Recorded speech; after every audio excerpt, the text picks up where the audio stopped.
Nagyayaya na po siya ng, dahil birthday niya po yung kinabukasan eh. Ang sabi niya, makakadaan sa daanan, lubog ng baha. Mula nang mawala, ay wala nang upay sa paghanap ang mga taga-barangay at dinalupihan pulis. Inabisuhan na rin ang mga karatig barangay. At maraming salamat, Oscar Oida.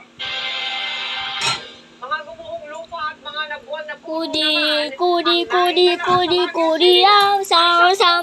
Hari ram, sam, sam. Hari ram, sam, sam. Kudi, kudi, kudi. At kanina doon sinag na mga lugar. Baka may ano. Gumuho na ang lupa sa ilang bahagi sa halos walang tigil na mga pagkulan. Sa Quezon. Mamaya na naman, meron na namang malalaglag. Lalo na dyan, oh. Ayan, oh, nakalabas na dito. Yung ugat na Bakit samaya ka na naman? Quezon Road sa karamihan ng mga motorista, maliban sa mga residente.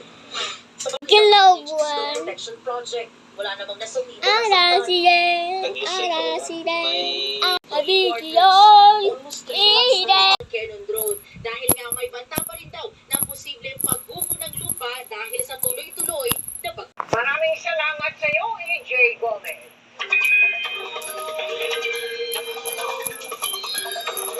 Mga kapuso, Salamat, Emil. Mga kapuso, patuloy po ang pagkilos ng bagyong Emong palapit po yan sa kalupaan ng Northern Luzon.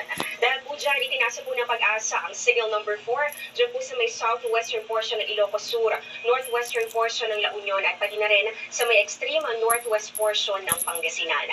Signal number 3 naman sa